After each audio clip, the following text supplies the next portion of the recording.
आप लोगों ने कई बार यह कहावत सुनी होगी, जो होता है अच्छे के लिए होता है। लेकिन कई बार हम इसका अर्थ तुरंत समझ नहीं पाते। चलिए, एक कहानी के माध्यम से इसे समझते हैं। एक समय की बात है।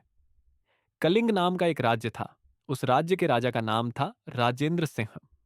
उनके सेनापति थे संजय। राजा और सेनापति के बीच गहरी और सच्ची दोस्ती थी।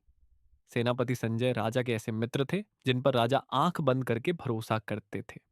एक दिन राजा अपने महल में गहरी नींद में सो रहे थे।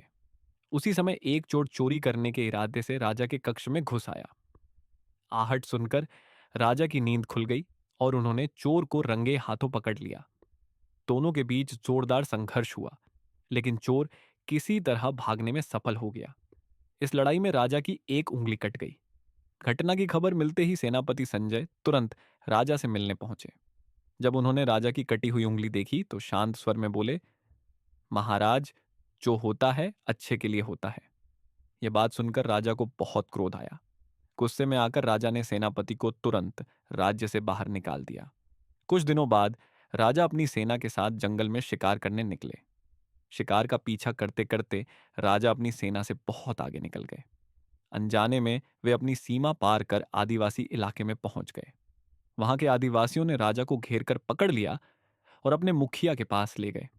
मुखिया राजा को देखकर बोला, यदि हम इस राजा की बलि अपने देवता को देंगे तो देवता बहुत प्रसन्न होंगे। राजा को बलि देने की तैयारी की जाने लगी। तभी एक आदिवासी की नजर राजा की कटी हुई उंगली पर पड़ी। उसने तुरंत यह बात मुखिया को बता दी।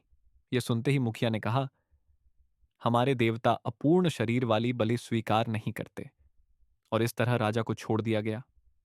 राजा जब वहां से सुरक्षित बाहर निकले तब उन्हें सेनापति संजय की कही हुई बात याद आई, जो होता है अच्छे के लिए होता है। राजा समझ गए कि यदि उनकी उंगली न कटी होती तो आज उनकी बलि चढ़ा दी जाती। अपनी भूल का एहसास होते ही राजा ने सेनापति संजय को वापस बुलाया और उनसे क्षमा मांगी। कभी कभी जो घटना हमें बुरी लगती है वही भविष्य में हमारे लिए वरदान साबित होती है। इसलिए विश्वास रखिए, जो होता है अच्छे के लिए होता है।